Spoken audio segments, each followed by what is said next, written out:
I thought my college graduation would be the proudest day of my life.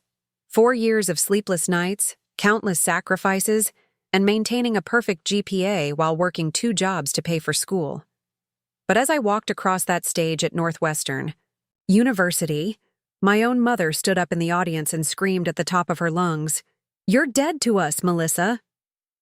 The entire auditorium fell silent. Everyone stared. I wanted to disappear. I'd love to know which corner of the globe you're watching from, and if this story speaks to you, make sure to subscribe. Tomorrow's video is one you absolutely can't miss. My name is Melissa Chen, and I need to start this story 3 years before graduation day to help you understand why my mother's outburst wasn't completely out of nowhere, though it was still absolutely devastating. Growing up in Riverside, California, I was always the perfect daughter. Straight A's, student, council president, debate team captain, volunteer at the local animal shelter every weekend. My parents, David and Patricia Chen, owned a small but successful accounting firm that had been in our family for 2 generations. From the time I could walk, the plan was crystal clear. I would study business, join the family company, and eventually take over when my parents retired. But during my sophomore year of high school, something shifted. I started taking advanced biology classes and fell completely in love with genetic research. I spent hours reading scientific journals instead of doing my homework for other classes. I applied for a summer internship at UC Riverside's biology department and got accepted, something almost unheard of for a high school student. That summer changed my entire life trajectory. I worked alongside graduate students researching CRISPR gene editing applications for treating rare genetic disorders. For the first time in my life, I felt like I had found my true calling. This wasn't just academic interest, this was passion. This was the purpose. When I told my parents I wanted to study molecular biology instead of business, the reaction was explosive. "Absolutely not," my father said, his voice eerily calm in that way that meant he was actually furious. "We've invested everything in this family business. We've made sacrifices so you could have opportunities we never had. You will study business administration, and that's final." My mother was more emotional. "Melissa, honey, you don't understand how hard it is to make a living in science. Look at your Aunt Jennifer. She has a PhD in chemistry and she's barely scraping by as a substitute teacher. We're offering you security, a guaranteed future." But I couldn't let it go. The more they pushed business school, the more determined I became to pursue genetics. I applied to Northwestern University's molecular biology program without telling them. I also applied to several business programs as a backup, knowing I'd need their financial support either way. When my acceptance letters arrived, I had been accepted to both programs at Northwestern. I sat my parents down and tried one more time to explain my passion for genetic research, the potential impact on human health, and the breakthrough treatments that could save millions of lives. My father cut me off mid-sentence. "If you choose biology over business, don't expect a penny from us. Not for tuition, not for living expenses, nothing. And don't expect to come crawling back when you realize you've made a terrible mistake." My mother, tears streaming down her face, added, "You're throwing away everything we've worked for, everything we've dreamed of. How can you be so selfish?" That word, selfish, hit me like a physical blow. Here I was, wanting to dedicate my life to potentially curing genetic diseases, and they called it selfish because it didn't align with their business plans. I made my choice. I enrolled in Northwestern's molecular biology program and got a job at a local coffee shop to help pay for expenses. I also took out student loans, applied for every scholarship I could find, and worked as a teaching assistant once I qualified. My parents kept their word. No financial support whatsoever. The first 2 years of college were brutal. I worked 30 hours a week at the coffee shop, maintained a full course load, and spent every free moment studying or working in the research lab. I lived in the cheapest dorm room available and survived on ramen noodles and whatever free food I could find at campus events, but academically, I was thriving. My professors noticed my dedication and research aptitude. By the end of my sophomore year, I was working on a cutting-edge project involving gene therapy for Huntington's disease. Dr. Rebecca Martinez, my research advisor, told me I had the potential to make real contributions to the field, even as an undergraduate. My relationship with my parents during this time was practically non-existent. We'd exchange brief, cold phone calls every few months. They'd ask if I had come to my senses yet about changing majors. I'd tell them about my research, breakthroughs. The conversations always ended with disappointed silence. During my junior year, something remarkable happened. The research project I'd been working on led to a significant breakthrough in delivery mechanisms for gene therapy. Dr. Martinez encouraged me to co-author a paper that was eventually published in the Journal of Gene Medicine, an incredible achievement for an undergraduate student. The publication caught the attention of several prominent researchers in the field. I started receiving emails from graduate programs at Harvard, MIT, and Stanford, expressing interest in my work. One professor from Johns Hopkins even offered me a full scholarship for their PhD program. I was walking on air. Finally, I had proof that my decision hadn't been a mistake. I called my parents to share the news, thinking surely this would make them proud. "That's nice, dear," my mother said in a tone that suggested she was folding laundry while we talked. "But how much money will this make you?" My father got on the phone. "Melissa, I've been patient long enough. You've had your fun playing scientist. It's time to transfer to the business program and start taking your future seriously." I couldn't believe it. A publication in a major scientific journal at 20 years old, full scholarship offers from top universities, recognition from established researchers in my field, and they still saw it as playing scientist.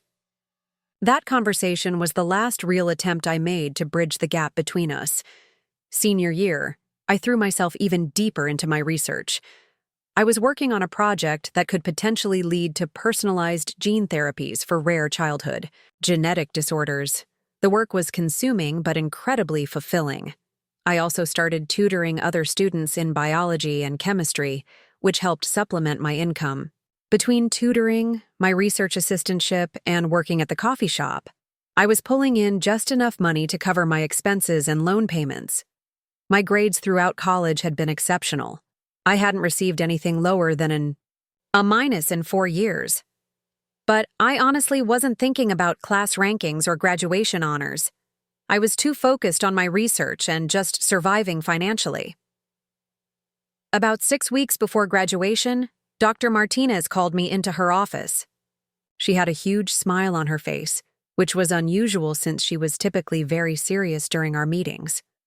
"Melissa, I have some news that I think will interest you," she said, gesturing for me to sit down. "The admissions committee at the NIH just approved your application for the graduate fellowship program. Full funding, plus a stipend, plus the opportunity to work with some of the most advanced genetic research teams in the world." I was speechless. The NIH fellowship was like winning the lottery for someone in my field. It was incredibly competitive. They only accepted about 20 students nationwide each year. "There's more," Dr. Martinez continued. "The committee was so impressed with your undergraduate research that they're recommending you for the accelerated track. You could potentially complete your PhD in 4 years instead of the typical 6 or 7. I felt tears welling up in my eyes. After 4 years of struggle, of proving myself over and over again, of wondering if I'd made the right choice, this felt like vindication. "Dr. Martinez, I don't know what to say. This is beyond my wildest dreams." She leaned back in her chair and smiled. "You've earned every bit of this, Melissa. Your dedication, your intellectual curiosity, your work ethic. You're exactly the kind of researcher this field needs." As I walked back to my dorm that evening, I felt lighter than I had in years. I pulled out my phone and almost called my parents to share the news. But then I remembered their reaction to my last big achievement. I decided to wait until after graduation. Maybe seeing me walk across that stage would soften them up. I had sent them a graduation invitation, but I wasn't sure they would actually come. We had barely spoken in months, and our last conversation had ended with my father saying he was disappointed in the choices I'd made with my life. 2 weeks before graduation, my mother called. "We'll be there for your graduation," she said without it. The 2 weeks leading up to graduation were a whirlwind of final exams, thesis defense, and research presentations. I was also working extra shifts at the coffee shop to save up some money for the transition to graduate school. A lot of love and effort went into bringing this story to life. If you're enjoying it, we'd be so grateful if you'd subscribe to our channel. Now, back to where we left off. Despite the stress, I was excited. I had worked so hard for this moment. I was graduating summa cum laude, I had the NIH fellowship lined up, and I had already made meaningful contributions to genetic research as an undergraduate. Whatever happened with my parents, I knew I had chosen the right path. The morning of graduation, I woke up early and put on the cap and gown I had rented. Looking at myself in the mirror, I felt proud. I had done this entirely on my own. No family money, no safety net, just determination and hard work. I met up with some friends. For breakfast before the ceremony, Sarah Coleman, my lab partner and closest friend at Northwestern, could tell I was nervous about seeing my parents. "Maybe they'll surprise you," she said optimistically. "Maybe seeing you graduate will make them realize how amazing you are." I hoped she was right, but I had a sinking feeling in my stomach that this wasn't going to go well. The graduation ceremony was held in the main auditorium, which could seat about 3,000 people. I found my designated seat in the biology section and looked up into the audience, scanning for my parents. I spotted them about halfway up, sitting stiffly in their seats. My mother was wearing a black dress that looked more appropriate for a funeral than a graduation ceremony. The ceremony began with speeches from various administrators and faculty members. I tried to focus on the words, but I kept glancing up at my parents, trying to read their expressions. They looked like they'd rather be anywhere else. Finally, it was time for the individual college ceremonies. The biology students were called up alphabetically. As names were called and students walked across the stage, I could hear families cheering and applauding. When they called Melissa Chen, I stood up and walked toward the stage, my heart pounding. I could hear some scattered applause from my classmates. But as I looked up toward where my parents were sitting, I saw my mother standing up. For a split second, I thought she was going to cheer for me. Instead, she cupped her hands around her mouth and shouted at the top of her lungs, "You're dead to us, Melissa!" The entire auditorium fell silent.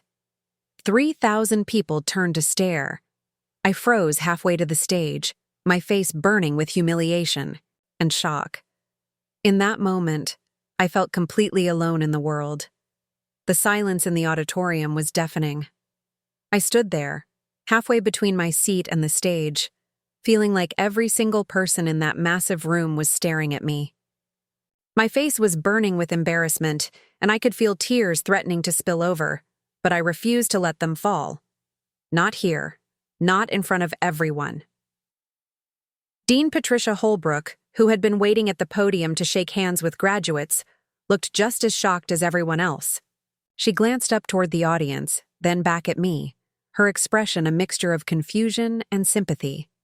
"Miss Chen," she said gently into the microphone, her voice carrying across the silent auditorium. "Please continue forward." I forced my legs to move. Each step felt like it took forever, but somehow I made it to the stage. Dean Holbrook shook my hand with both of hers, leaning in to whisper, "I'm so sorry that happened. Are you okay?" I managed to nod and whisper back, "I'm fine, thank you." But I wasn't fine. I was mortified, heartbroken, and angry all at once. As I walked off the other side of the stage, I could hear the ceremony resuming. The next name was called, and gradually the normal sounds of celebration returned. Families cheering, cameras clicking, babies crying. But I felt completely disconnected from all of it. I found an empty hallway behind the auditorium and finally let the tears come. 4 years of working myself to the bone, 4 years of proving that I could succeed without their support, 4 years of hoping that someday they would understand and be proud of me. And this was how it ended. Sarah found me about 10 minutes later. She wrapped me in a huge hug without saying anything, which was exactly what I needed. "I can't believe she did that," Sarah said finally. "In front of everyone, at your own graduation." "I should have expected it," I said, wiping my eyes. "She told me on the phone that they weren't coming to celebrate." I guess she meant it literally. "Where are they now?" I shrugged. "Probably on their way back to the parking lot. I doubt they're sticking around for the reception." Sarah pulled back to look at me. "Melissa, you know this doesn't change anything, right? You're still graduating summa cum laude. You still have the NIH fellowship. You still accomplished something incredible, completely on your own." I knew she was right intellectually, but emotionally, I felt crushed. No matter what I achieved, it seemed like I would never be good enough for my own parents. "Come on," Sarah said, linking her arm through mine.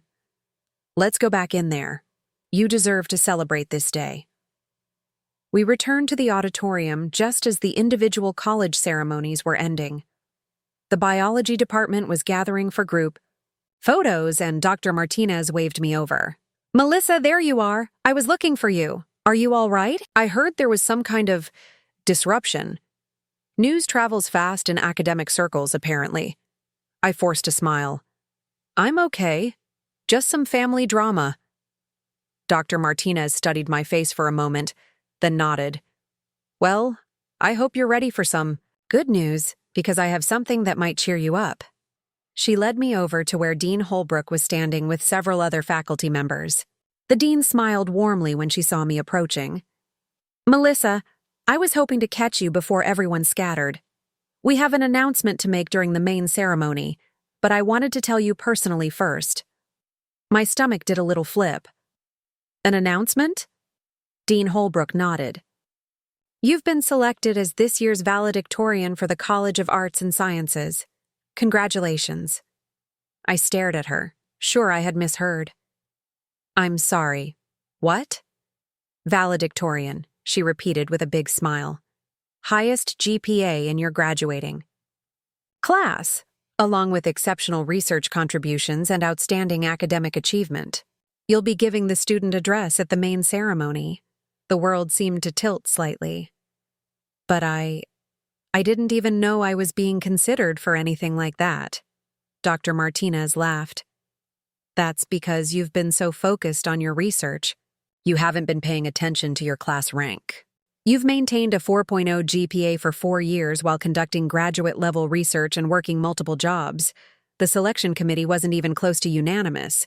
It was you by a landslide." I felt dizzy. Valedictorian. I was going to give a speech in front of the same audience that had just witnessed my mother disown me. "I know this is short notice," Dean Holbrook said, "but would you be willing to say a few words? Nothing too formal. Just share some thoughts about your experience here, maybe some advice for your fellow graduates." Sarah squeezed my arm excitedly. "Melissa, this is incredible. You have to do it." I looked around at the faces surrounding me. My research advisor who had believed in me from day one, the dean who had just witnessed one of the most humiliating moments of my life, my best friend who had supported me through everything. These people saw my worth, even if my own family didn't.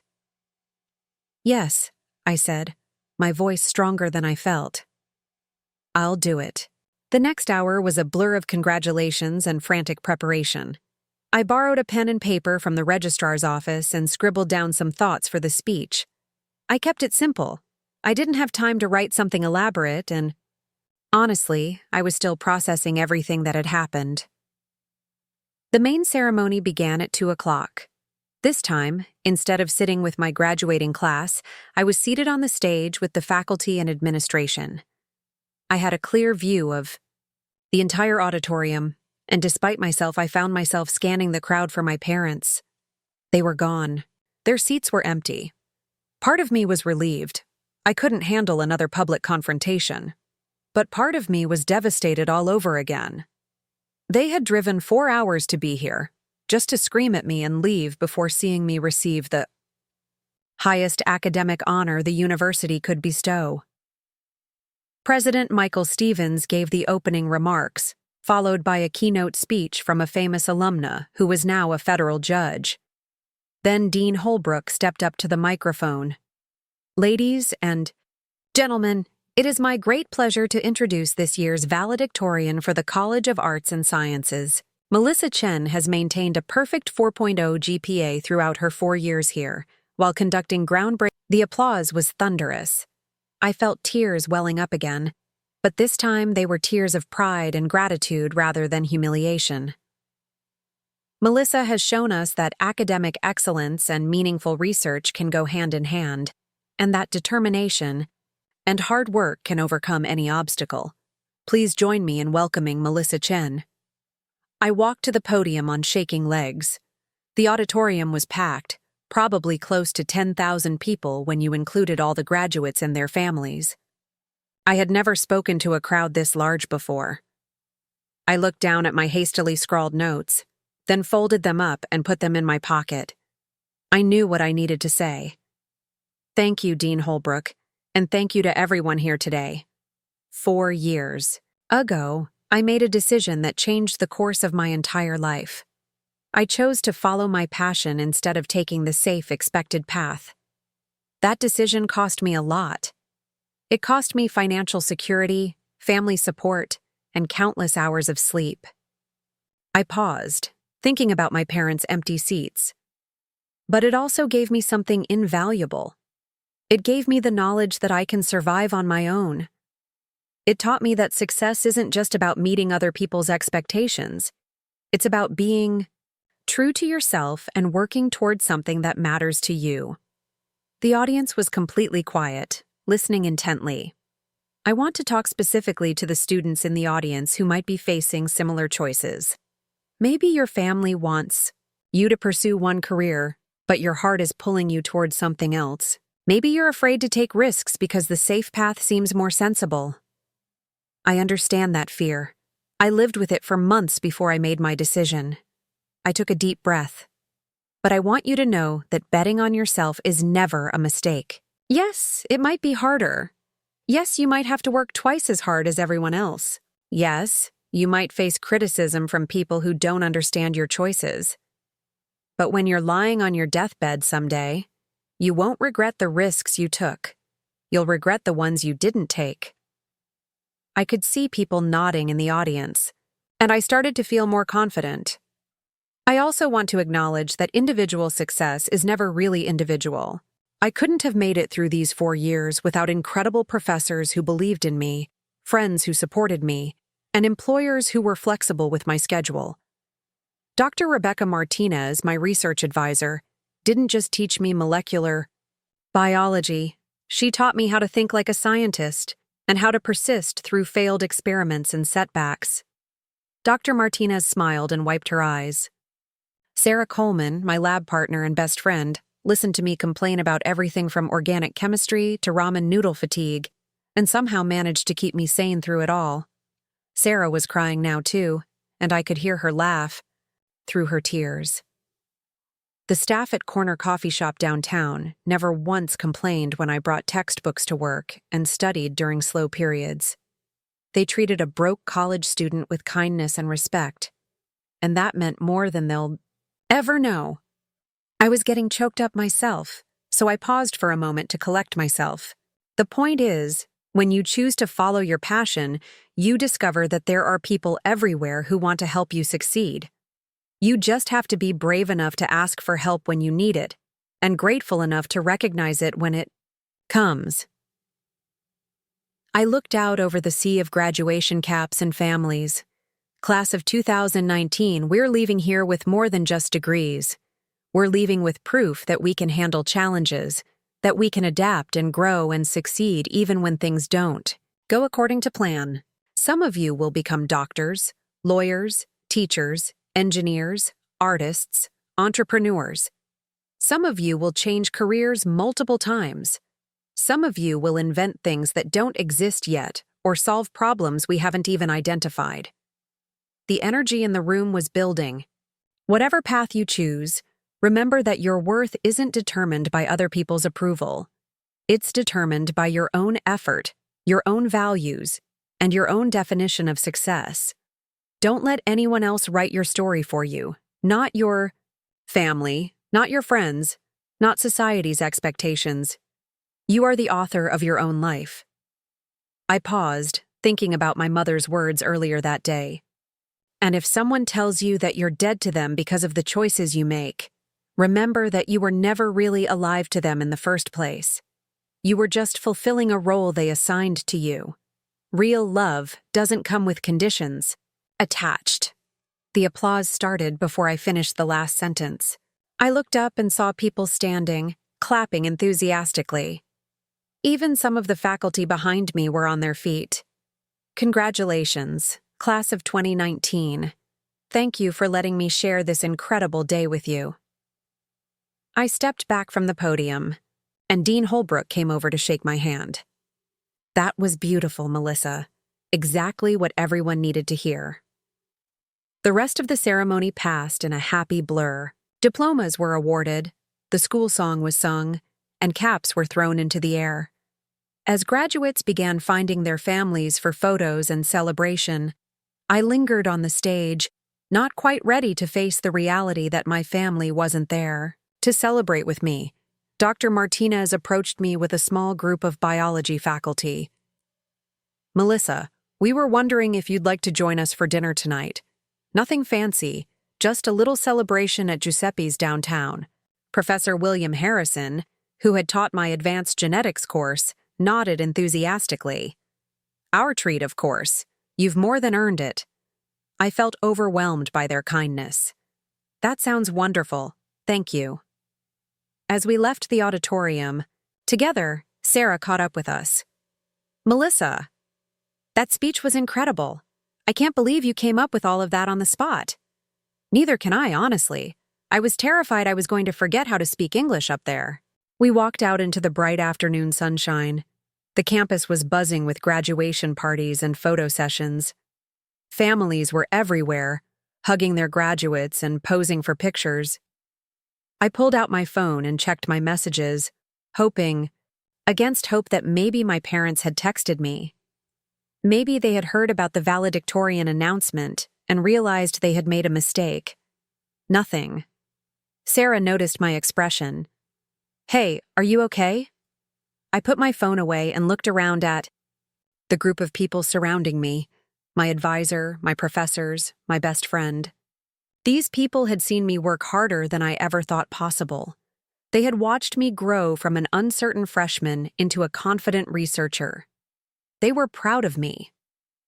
Yeah, I said, and I meant it. I'm better than okay. Professor Harrison clapped me on the shoulder. So, tell us about your research plans at the NIH. We want to hear everything. As we walked toward the parking lot, I started talking about gene therapy applications and CRISPR modifications, and I realized something important. This was my family now. Not the people who shared my DNA, but the people who shared my dreams and supported my journey. The conversation continued all the way to the restaurant, and I found myself laughing more than I had in months. These people didn't just tolerate my passion for science, they shared it. They understood why I got excited about breakthrough research papers and why I was willing to work 18-hour days to contribute to something meaningful. At dinner, Dr. Martinez raised her glass of wine. To Melissa Chen, our newest valedictorian and future NIH researcher, we can't wait to see what you discover next.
Everyone raised their glasses, and I felt a warmth that had nothing to do with the restaurant lighting. "Thank you," I said, "for everything. I honestly don't know how I would have made it through these 4 years without all of you." "You would have made it," Professor Harrison said with a smile, "but it wouldn't have been nearly as much fun." As the evening wound down and we prepared to leave, I realized that graduation day hadn't turned out anything like I had expected. It had been simultaneously the worst and best day of my life, the day my family abandoned me, and the day I discovered my true family. Walking back to my dorm that night, I felt lighter than I had in years. Tomorrow I would start packing for my move to Maryland and the NIH program.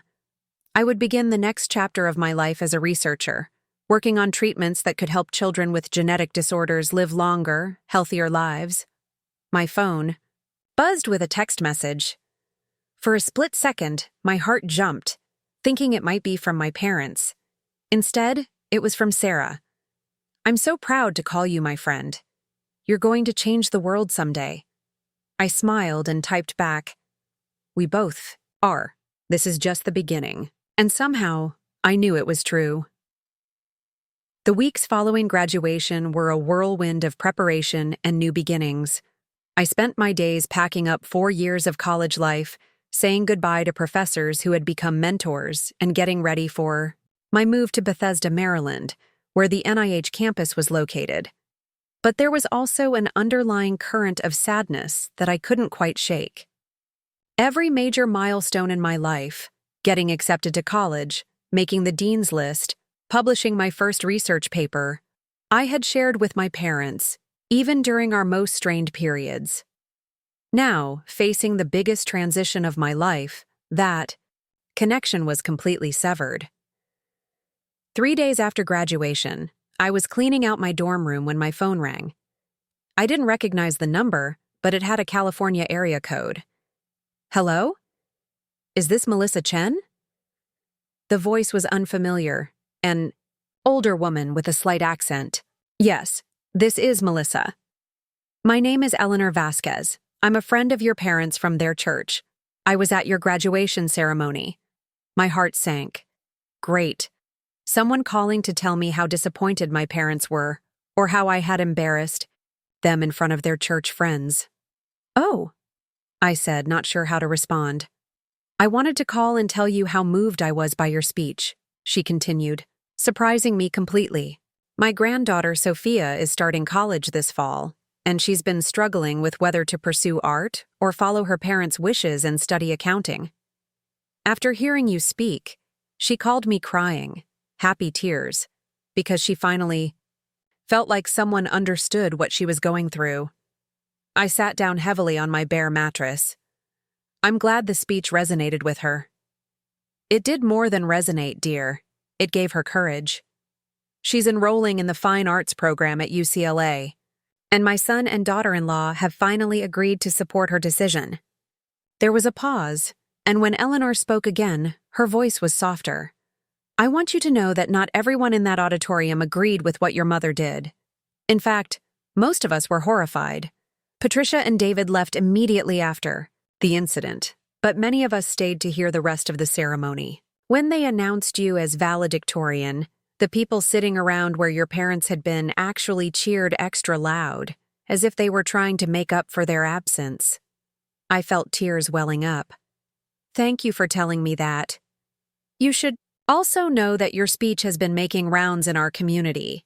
Someone recorded it and posted it online, and it's been shared hundreds of times just in our little corner of Riverside. You've inspired more people than you realize, Melissa."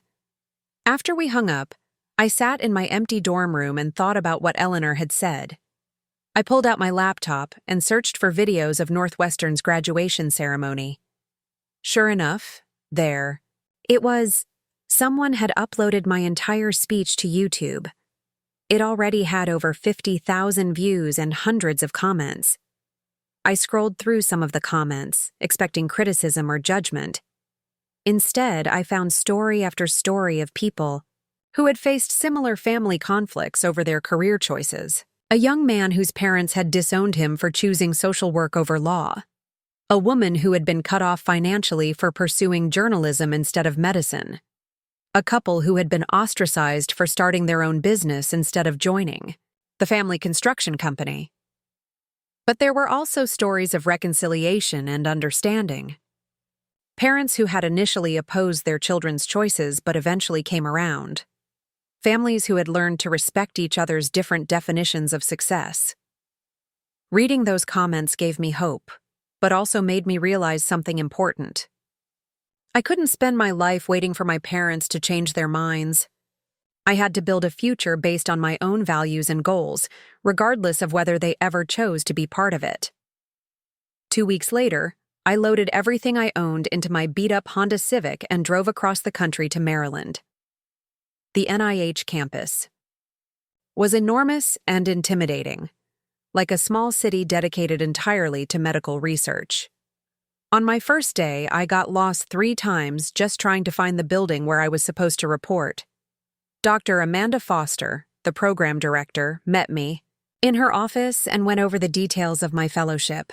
I would be working with a team studying gene therapy applications for cystic fibrosis, while also completing my PhD coursework. The schedule was intense, probably 60 hours a week between research and classes, but the opportunity was incredible. You'll be working closely with Dr. James Liu, who leads our cystic fibrosis research team, Dr. Foster explained. He specifically requested you after reading your undergraduate research paper.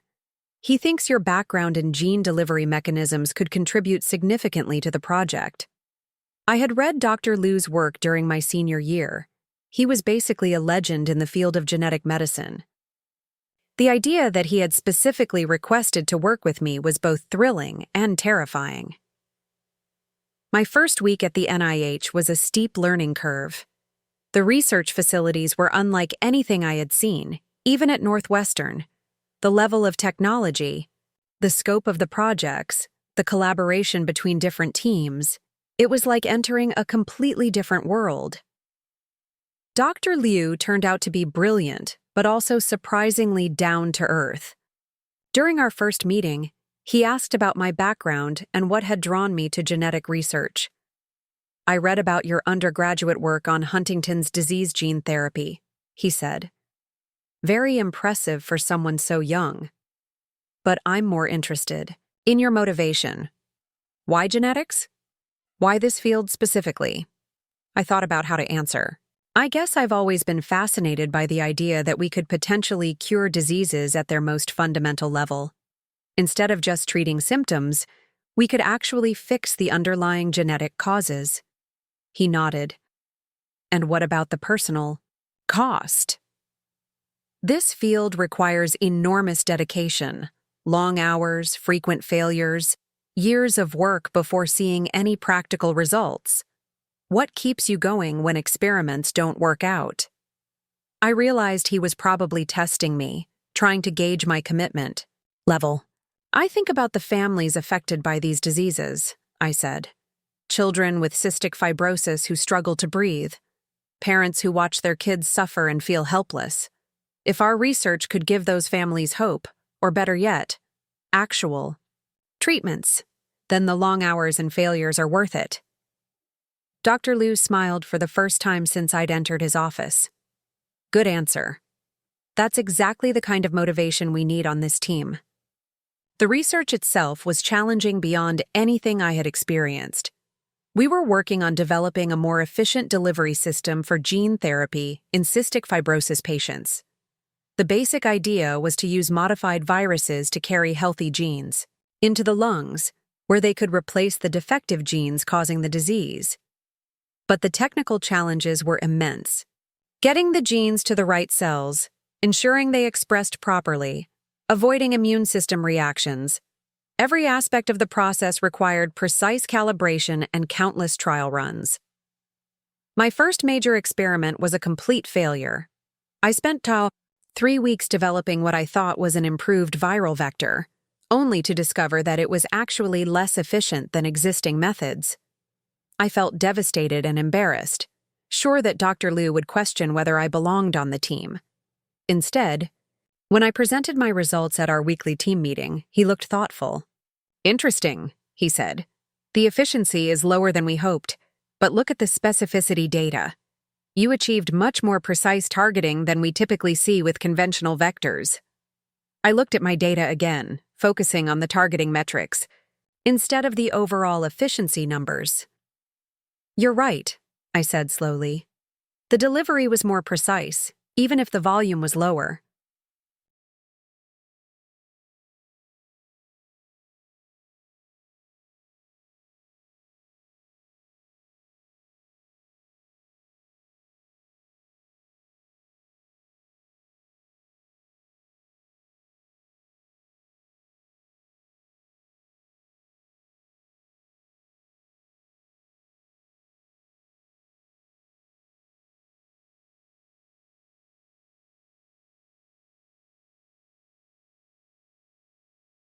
Exactly.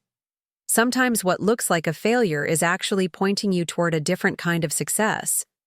Instead of maximizing the number of genes delivered, maybe we should focus on maximizing the precision of delivery. That conversation changed how I approached research. Instead of seeing failed experiments as dead ends, I started looking for the valuable information hidden within the unexpected results. Over the next several months, I threw myself completely into the work. I was typically in the lab by 7 in the morning and didn't leave until after 9 at night.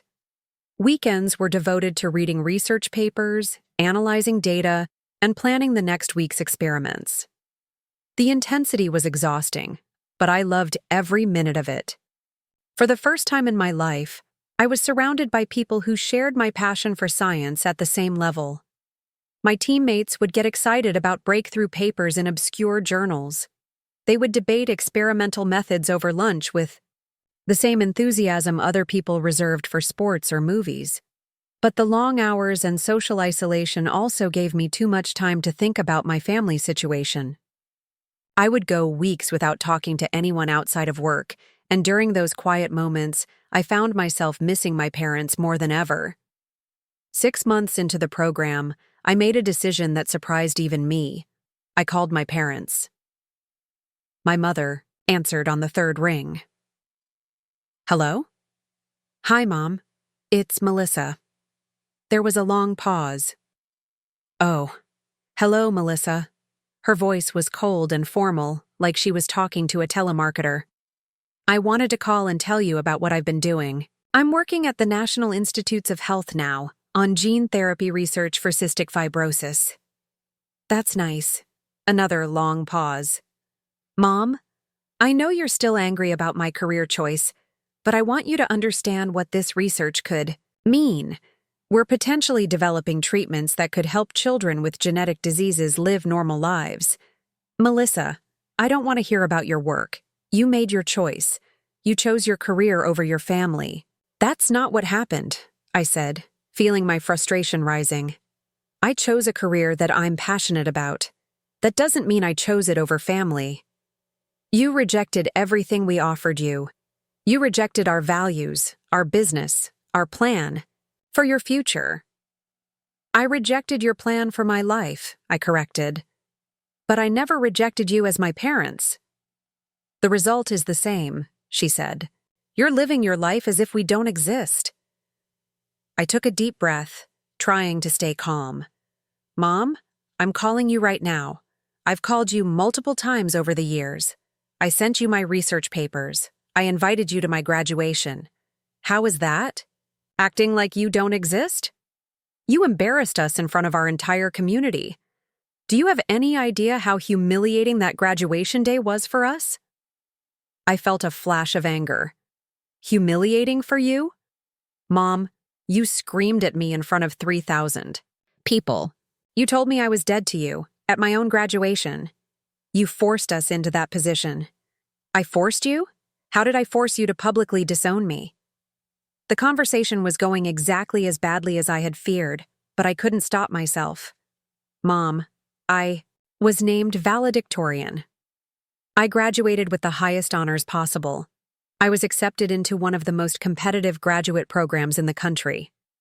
How is that something to be ashamed of? Because it's not the life we planned for you. That sentence hung in the air between us. The life they planned for me. Not the life I wanted, not the life I was good at, not the life that would make me happy. The life they had planned. "I have to go," my mother said abruptly. "Your father is calling me." "Mom, wait." She hung up. I sat in my apartment staring at my phone, feeling completely drained. Part of me regretted making the call, but part of me was glad I had tried. At least now I knew for certain where things stood. The next morning, I threw myself back into my research with renewed intensity. If my parents couldn't be proud of what I was doing, then I would have to be proud enough for all of us. 2 months later, our team achieved a major breakthrough. We had developed a viral vector that could deliver therapeutic genes to lung cells, with unprecedented precision and minimal side effects. The results were so promising that Dr. Liu decided to fast-track the research toward clinical trials. "Melissa, your work on targeting specificity was crucial to this success," he told me during our team meeting. "This could be the foundation for a whole new approach to gene therapy." I felt a rush of pride and accomplishment. This was why I had chosen this path. This was what made all the sacrifices worthwhile. That evening, I called Sarah to share the news. She was working at a biotech company in San Francisco and was just as excited as I was. "Melissa, this is huge. Do you realize you could be part of developing an actual cure for cystic fibrosis?" "It's still early," I said, trying to contain my excitement. "Clinical trials could take years, and there's no guarantee they'll be successful." "But it's possible," Sarah said. "You're 23 years old and you're already contributing to potentially life-saving research. That's incredible." After we hung up, I sat in my apartment thinking about the conversation with my mother 2 months earlier. She had asked if I had any idea how humiliating graduation day was for them. But I wondered if she had any idea how proud I was of the work I was doing now. I pulled out my laptop and started writing an email to my parents. I wrote about the breakthrough, about the potential impact on patients with cystic fibrosis, about the possibility of moving toward clinical trials. I explained the science in simple terms, trying to help them understand why this work mattered. Then I deleted the entire email without sending it. Some bridges, I realized, can only be rebuilt if both sides are willing to do the work. I had been trying for 4 years to help my parents understand my choices, but they had never shown any interest in understanding. They only wanted me to change. I was 23 years old, contributing to groundbreaking medical research, surrounded by brilliant colleagues who respected my work, and on track to complete a PhD from one of the world's most prestigious institutions. I didn't need my parents' approval to validate my choices, but I still wanted it. Despite everything, I still wanted them to be proud of me. As I got ready for bed that night, I made a decision. I would stop calling them. I would stop sending updates about my research. I would stop trying to convince them that I had made the right choice. If they ever decided they wanted to be part of my life again, they knew how to find me. But I wasn't going to spend my energy trying to force a relationship with people who had made it clear that their love came with conditions attached. It was time to focus completely on the future I was building, surrounded by the people who actually supported my dreams. 2 years into my NIH fellowship, my life had settled into a rhythm that felt both challenging and deeply satisfying. The gene therapy research was progressing better than anyone had anticipated, and I had established myself as a valuable member of Dr. Liu's team. But more importantly, I had finally stopped checking my phone every day, hoping for a message from my parents. The breakthrough I had been part of was now making headlines in scientific journals around the world. Our modified viral vector approach had shown remarkable success in preliminary animal trials, and we were moving toward the first phase of human clinical trials. The FDA approval process was complex and time-consuming, but the early indicators were incredibly promising.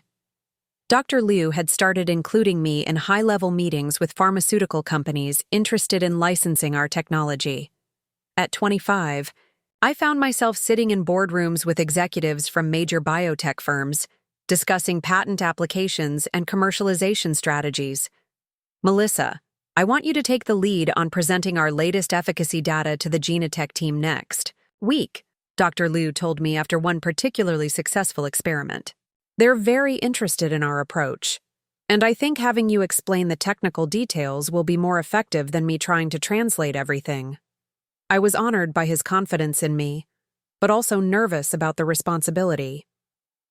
Genentech was one of the biggest names in biotechnology, and their decision about whether to partner with us could determine the future of our research. The presentation went better than I could have hoped.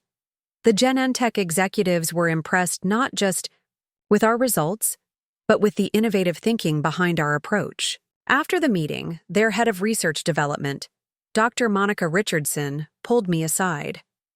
Ms. Chen, I have to say, your work on targeting specificity is some of the most elegant research I've seen in years. Have you given any thought to what you'd like to do after completing your PhD? I was still a year away from finishing my dissertation, but the question caught my attention. I haven't made any definite plans yet, I said honestly. But that evening, alone in my apartment, I found myself wishing I had someone to share the news with. Sarah and I still talked regularly, but she was busy with her own career and had started dating someone seriously. Our conversations had become less frequent and more focused on logistics than the deep, supportive talks we used to have in college. I had made friends among my fellow graduate students, but most of our interactions centered around work. We would grab drinks after particularly long days in the lab, or have dinner together when conference deadlines were approaching, but I hadn't developed the kind of close relationships that made personal celebrations feel natural. The loneliness wasn't constant, but it hit me during moments like these, professional victories that felt incomplete without family or close friends to share them with. 3 months later, something unexpected happened that would change everything. I was working late in the lab, troubleshooting a problem with our latest viral vector modification, when my phone rang. It was nearly 10 p.m., and I almost didn't answer the unknown number. Hello? Melissa, this is your Uncle Robert. I was so surprised I nearly dropped my phone. Robert was my father's younger brother, and I hadn't spoken to him since before college. He had always been the more liberal member of the family, an artist who lived in Seattle and had never married. My parents had always been slightly disapproving of his lifestyle choices, which suddenly made me wonder if he might understand mine. Uncle Robert, how did you get my number? I called Northwestern's alumni office and did some detective work, he said with a chuckle. I hope you don't mind the intrusion, but I wanted to reach out to you about something important. Is everything okay? Are Mom and Dad all right? Physically, they're fine. But Melissa, I need to tell you something that's been weighing on me for years. I set down my pipette and gave him my full attention. I was at your graduation, he said quietly. You were? I didn't see you. I was sitting in the back. I wanted to be there for your big day, but I also didn't want to cause any family drama by making my presence known. I felt a mix of emotions, happiness that someone from my family had cared enough to come, but also sadness that he had felt the need to hide. Uncle Robert, I had no idea you were there. I saw what happened with your mother, he continued, and I watched your valedictorian speech. Melissa, I have never been more proud of anyone in my entire life. I felt tears starting to well up. I should have said something to you that day. I should have introduced myself afterward and congratulated you properly. But I was honestly stunned by what Patricia had done, and I wasn't sure how to handle the situation. It's okay, I said. I understand. No, it's not okay. I've spent 2 years thinking about that day and regretting my silence. But there's something else I need to tell you, and it's part of why I'm calling now. He paused, and I could hear him take a deep breath.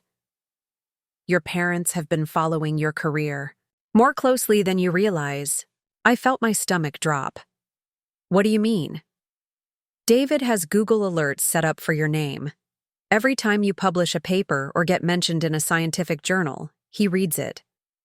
Patricia has watched your graduation speech probably 50 times. I know because she accidentally sent me the link once when she meant to send it to someone else. This information was so unexpected that I didn't know how to process it. If they've been following my career, why haven't they reached out? Pride, Robert said simply. They're too proud to admit they were wrong, and they're too proud to make the first move toward reconciliation. But Uncle Robert, I tried to reconcile with them. I called Mom almost 2 years ago, and she basically hung up on me. I know. She told me about that conversation, and she's regretted how she handled it ever since. I sat down heavily in my lab chair, trying to absorb what he was telling me. Melissa, your parents made a terrible mistake when they cut you off. They acted out of fear and disappointment, and they've been too stubborn to admit it. But I want you to know that they've watched your success with a mixture of pride and heartbreak. Pride? I couldn't keep the skepticism out of my voice. Yes, pride. David printed out the news article about your research breakthrough and keeps it in his desk drawer.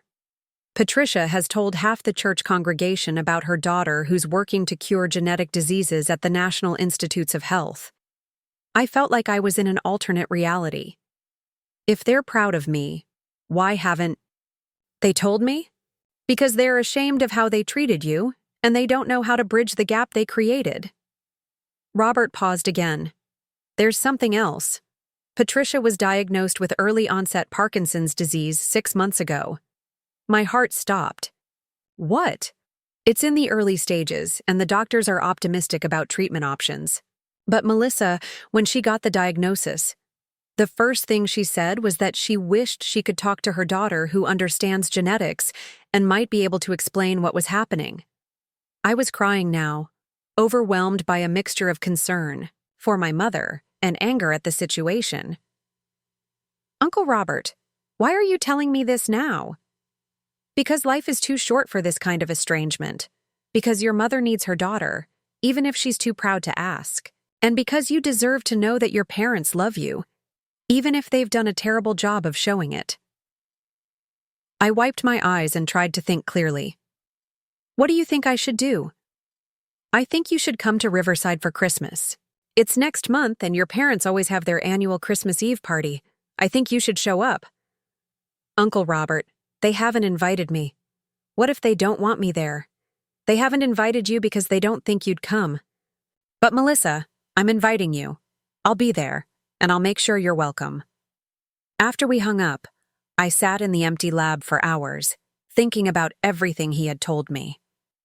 My mother had Parkinson's disease and had been following my career in secret. My father had been reading my research papers and keeping articles about my work. They were proud of me but too ashamed of their own behavior to reach out. The next few weeks were emotionally exhausting. I threw myself into work during the day, but at night I found myself researching Parkinson's disease, reading about treatment options and prognosis. There were promising gene therapy approaches being developed for neurodegenerative diseases, though nothing as advanced as our cystic fibrosis research. I also found myself constantly debating whether to take Uncle Robert's advice about showing up for Christmas. Part of me was furious that my parents had been following my career without ever acknowledging my achievements directly. Part of me was heartbroken that my mother was facing a serious illness without feeling like she could talk to her own daughter about it. But mostly, I was scared. Scared of being rejected again. Scared of opening old wounds. Scared that too much damage had been done to ever repair our relationship. 2 weeks before Christmas, I made my decision. I requested time off from the lab and booked a flight to Los Angeles. I didn't tell my parents I was coming. I didn't even tell Uncle Robert, in case I lost my nerve at the last minute. But I knew I would regret it for the rest of my life if I didn't at least try to bridge the gap that had separated us for so many years. The flight to California felt endless. I spent the entire 5 hours alternating between rehearsing what I might say to my parents and trying to prepare myself for the possibility that they would ask me to leave. I rented a car at LAX and drove the hour to Riverside. The city looked exactly the same as it had when I left for college, but I felt like a completely different person. I wasn't the uncertain 18-year-old who had defied her parents to pursue her dreams. I was a successful researcher, contributing to potentially life-saving medical breakthroughs, respected by colleagues around the world. I checked into a hotel near my parents' house and spent Christmas Eve afternoon walking around my old neighborhood, trying to work up the courage for what I was about to do. At 6 p.m., I drove to the house where I grew up. Cars lined the street. The same cars that had been there for previous Christmas Eve parties, belonging to family friends, business associates, and church members I had known my entire childhood. I sat in my rental car for 10 minutes, watching. People arrive with casserole dishes and wine bottles, laughing and hugging my parents at the front door. This had been my world once. These people had watched me grow up, had celebrated my high school achievements, had probably heard about my college rebellion through the neighborhood gossip network.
Finally, I got out of the car and walked up the driveway. I could hear the party sounds through the front door, conversation and laughter, Christmas music playing softly in the background. I stood on the front porch for another few moments, then rang the doorbell. My father opened the door. When he saw me standing there, his face went through a series of expressions: surprise, confusion, and something that might have been hope. "Melissa," he said quietly. "Hi, Dad. Uncle Robert invited me." We stood there looking at each other for what felt like forever. I could see my mother approaching from behind him, and when she saw me, she stopped dead in her tracks. "Oh my God!" she whispered, her hand flying to her mouth. The three of us stood frozen in the doorway while the party continued behind them, completely unaware of the drama unfolding at the front door. Finally, my father stepped aside. "Come in," he said, his voice hoarse with emotion. As I walked into the house where I had grown up, I had no idea whether I was about to experience the best Christmas of my life or the worst. Walking into my childhood home felt surreal. The Christmas decorations were exactly the same as I remembered. The angel tree topper my mother had inherited from her own mother. The handmade ornaments I had created in elementary school art class. The garland draped along the mantelpiece. Everything was familiar, yet I felt like a stranger. The party guests gradually noticed my presence, and conversations began to quiet as people realized who I was. Mrs. Henderson from next door, who used to give me cookies when I walked home from school, stared at me with wide eyes. Mr. and Mrs. Patel from my father's business network whispered to each other, clearly trying to figure out what my appearance meant. My mother stood frozen in the living room doorway, tears streaming down her face. I could see the subtle tremor in her left hand that I now recognized as an early symptom of Parkinson's disease. Uncle Robert appeared from the kitchen, carrying a plate of appetizers. When he saw me, his face broke into a huge smile. "Melissa, you came!" He set down the plate and wrapped me in a bear hug. "I'm so glad you decided to take the leap." His warm welcome broke some of the tension in the room. A few guests came over to say hello, expressing surprise at seeing me and asking polite questions about my work and life on the East Coast. My parents remained at a distance, clearly unsure how to navigate the situation. After about 20 minutes of awkward small talk with family friends, my father approached me. "Would you like to see the backyard? Mom redid the garden last spring." I nodded, understanding that he wanted to talk privately. We stepped out onto the back patio, leaving the party noise behind. The garden was beautiful. My mother had always had a gift for landscaping. New rose bushes lined the fence, and the vegetable garden had been expanded to include a small greenhouse. "She's been keeping busy," my father said, following my gaze. "The doctor says staying active is important for managing the Parkinson's. Uncle Robert told me about her diagnosis. How is she handling it?" My father sat down heavily in one of the patio chairs. "Better than I am, honestly.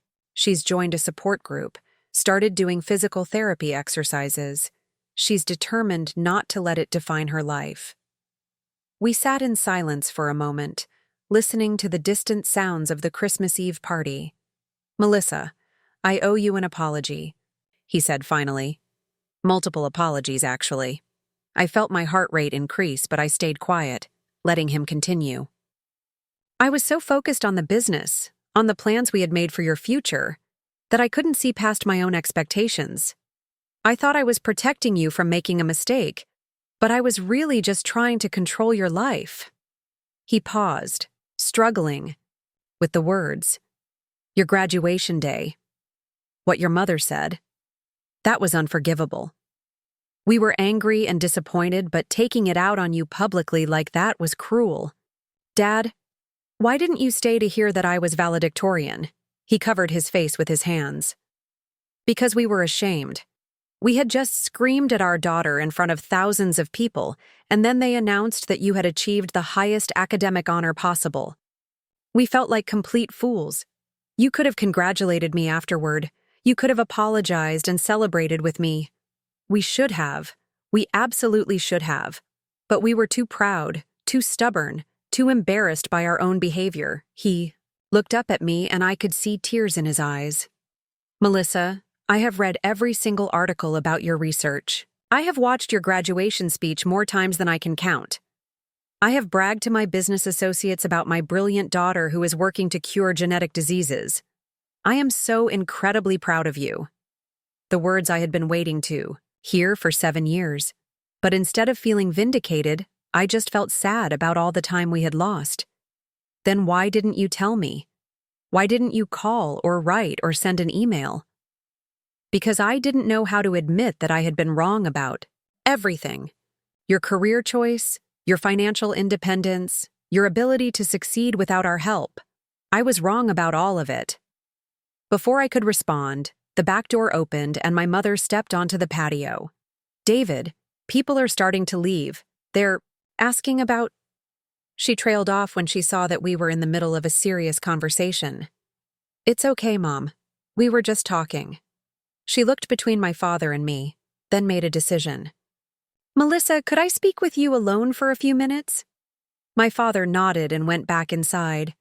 My mother took his seat, her hands shaking slightly as she arranged them in her lap. "I practiced this conversation 1,000 times in my head," she began. "But now that you're actually here, I don't know where to start. Uncle Robert told me you've been following my career." She smiled through her tears. "I've watched your graduation speech so many times that I have it memorized. The part where you talk about real love not coming with conditions attached. That hit me like a physical blow. Mom, I didn't mean that to hurt you specifically. I was speaking generally about—" "No, you were absolutely right. We put conditions on our love. We said we would only support you if you made the choices we wanted you to make. That's not love. That's manipulation." She wiped her eyes with a tissue. "When I got diagnosed with Parkinson's, the first thing I thought was that I wanted to understand the genetics behind it. I wanted to know what was happening in my brain, what the treatment options were, what the prognosis might look like. And I realized that I had a daughter who could explain all of that to me, But I had driven her away. "You didn't drive me away, Mom. You told me I was dead to you." And I have regretted those words every single day since I said them. You are not dead to us, Melissa. You are the best thing your father and I ever accomplished, and we nearly destroyed our relationship with you because we were too narrow-minded to see the value in your dreams. We sat together in the cool December air, both of us crying. After a few minutes, she reached over and took my hand. "Can you forgive us? I know we don't deserve it, but is there any chance we could start over?" I looked at my mother, really looked at her, for the first time in years. She had aged since I last saw her. There were new lines around her eyes, gray streaks in her, hair that she hadn't bothered to color. The hand holding mine had a slight tremor, a reminder of the challenge she was facing. "Mom, I never wanted to be estranged from you and Dad. I just wanted you to accept my choices, even if you didn't understand them. We accept them now. We're proud of them. We're proud of you." I squeezed her hand. "I'd like to try starting over." The rest of the evening was a blur of emotional conversations and tentative reconnections. My parents introduced me to their guests as their daughter, the genetic researcher, with obvious pride in their voices. People asked about my work at the NIH, and for the first time in years, I talked about my research with my parents listening intently. After the last guest left, the three of us sat in the living room, catching up on 7 years of missed conversations. I told them about my struggles in college, my breakthrough research, my hopes for the clinical trials. They told me about changes in the family business, mutual friends, and my mother's health journey.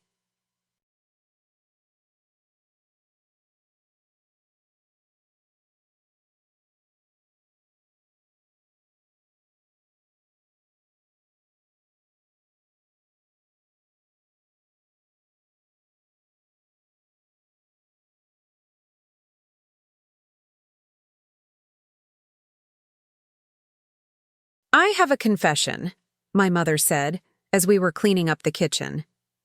"I've been volunteering with a support group for families of children with genetic diseases. I tell them about the research being done to help their kids, and I always mention my daughter who is working on gene therapy." "You've been volunteering with families affected by genetic diseases?" "For the past year." "After I started reading about your work, I wanted to understand the human side of what you were researching. Meeting those families made me realize how important your career choice really is." The next morning, Christmas Day, felt like the first real family holiday I had experienced in years. We opened presents together.